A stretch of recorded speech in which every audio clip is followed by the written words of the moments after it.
Hello. Hello. I'm very excited to talk to you, Mel. Me too, you, Sunzuri. Yeah. So we are in the middle of the AAAS conference, which has been super chaotic. Yes.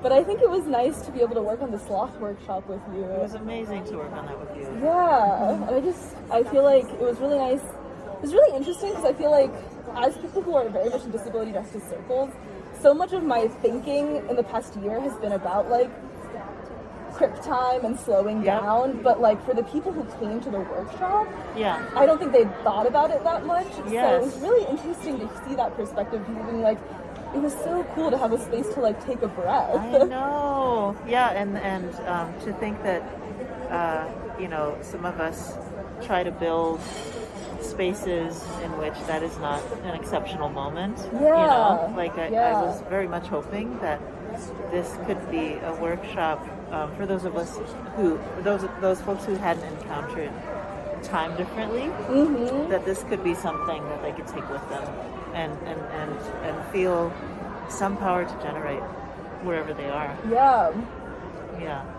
Definitely. I feel like that was something that I was thinking about, especially in the beginning with the grounding exercise. Yeah. Because Mimi and I were talking about that, because Mimi was like, I feel like a lot of people are very uncomfortable. Because I remember, because we were like trying to start off with like the music, and I was like, I know, and we got on the ground. Yeah, like we were all lying on the ground with our eyes closed, and then like so many people were still talking. They're like, it was so funny. I was like, no, like, get in your body for a second. Take a breath. I mean, I think talking it can be a way to ground, or it can be a way to get to ground for some folks. But I totally noticed that too. Yeah. And we are, of course, in a conference where people have certain expectations about like verticality and like mental readiness and like excessive kind of social readiness, like they're deeply social. Yeah, they're like very ready to be switched on. Yes. Especially I think for like students, which is this group that I was in, there's a lot of like, we have to network, we have to talk to as many people as possible, that kind of stuff. So I think I was talking to one of my friends who's a PhD student, and he was like, it was so nice to just have this space to like sit and take a deep breath, and I was like, that's so nice. Yeah. But something that I was also thinking about is that like, so I was like facilitating with a lot of PhD students, and I noticed that there was a lot of like moments of silence, which I was like trying to lean into, but like halfway through. But like I was also like, it's so almost strange to like have all these moments of silence when the junior faculty were talking a lot. But I was talking to my friend Joe, and he was like, I think it's because like vulnerability is so hard to tap into in these spaces. So say more about silence and vulnerability in that relationship. Yeah, so I was in a workshop earlier too that Mimi and Lawrence were hosting it was a tarot workshop. But about books, right? Yeah, about books. And so we were looking at, I was in the section that's talking about Jim Lee's book, and doing a tarot card on like the wounded. And I remember that like in the workshop, both sides, everyone was crying a lot, because we were talking a lot about like, one section was talking about like being imposters in the model minority, and the other section was talking about like being wounded. And there was a lot of like disability justice stuff where it was like, what happens when you are wounded to the point of having to stop, and like what does it mean to think about like disability as like disrupting the model minority myth and like capitalism and stuff like that. And I remember like, I mean, obviously for this project, like the beginning is an autoethnography, so I'm very like, I talk about my experiences with like being unable to use my hands and like how that's impacted things.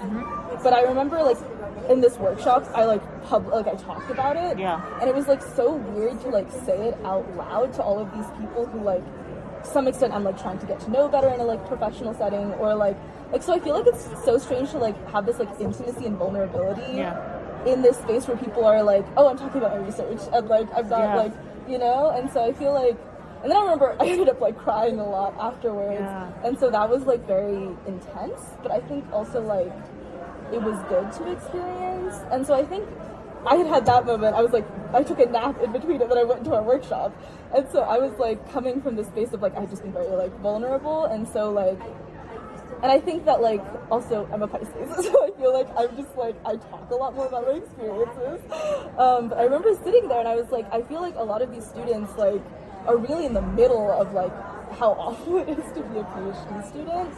But I feel like a lot of them, like, people were being vulnerable, but I do feel like a lot of people were also just like kind of silent and like processing and like it's like witnessing almost each other, which I think was really interesting.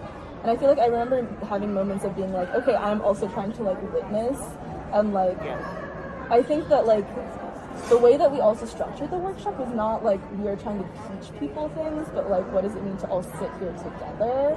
Yeah. Which was really cool. I mean, we had to front with, we don't have our shit together. Yeah. And it was so good to say that because I had been so anxious before the workshop. Yeah. Because of course I still felt responsibility for something to happen. Yeah, some properly, product or something. You know? Yeah. Or like something I could call successful. And I observed that about myself too. But yeah, thank you for coming to my rescue. You know, I was sort of thinking, I think a lot about grad students, and I compare what they're going through today to what I went through, when was that? Like, you know, in the 2000s, which is, you know, we're in the era has changed. Like how academia is being run has changed, and it's not that neoliberalism wasn't there before, but it's advanced, right? And so that means time and how we think about it is different. But I also remember that grad school was about learning even more intensely how to be disembodied, and that when I became an assistant professor, it really crystallized that academia was such a space of contradiction, and that it seems to be a place in which bodies can relax in space. Bodies and minds. Minds can relax in space.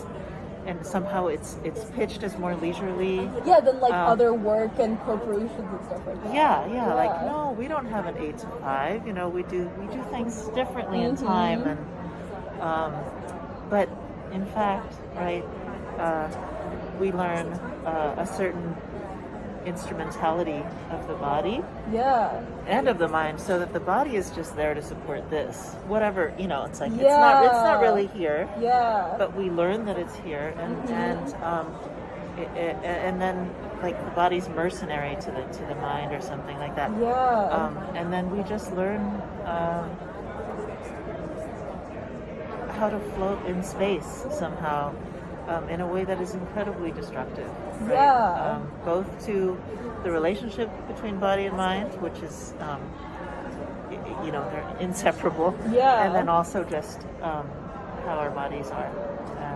And so for me, when I think about grad students, and maybe even in that space, I was just thinking about how what you did in that other workshop was to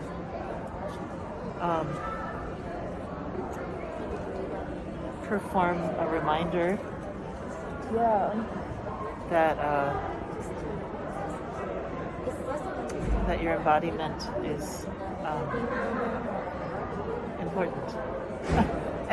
And it's important within a space in which people are taught to think that they're talking about ideas. But we're not just. There's a reason we're all here together. We just don't talk about those reasons. That's so true. I feel like so much of academia is very like disembodied, and so much like we're all intellectuals, and we're like we float. We float. That's so. That's a great way of describing it. I think that like for me, like that's something that's been very almost grounding, and like not in a positive or negative way, but like about my pain. Like it's very much forced me to like be like, okay, I can't just push myself to a very extreme limit in like with just thinking about my mind and how like that produces things. Instead, I have to be brought back to my body and be like, okay, I have to take breaks, I have to take walks, I have to sleep, I have to like smoke weed or do all of these things because it's so connected. And that's been one of the biggest things that I think I've been trying to like learn and figure out, which has also been frustrating because a lot of doctors have been like, oh, like just like go on walks more, and like I think it's connected to stress and stuff like that, and I'm like, okay, well, that's not the answer to everything at all. It's very frustrating to be told that over and over again. No, their violence is to those kinds of, they don't actually know, but they're pretending that they do. Yeah. It sounds like to me like... Yeah, no, that is pretty much exactly what was happening. It is so frustrating. Yeah.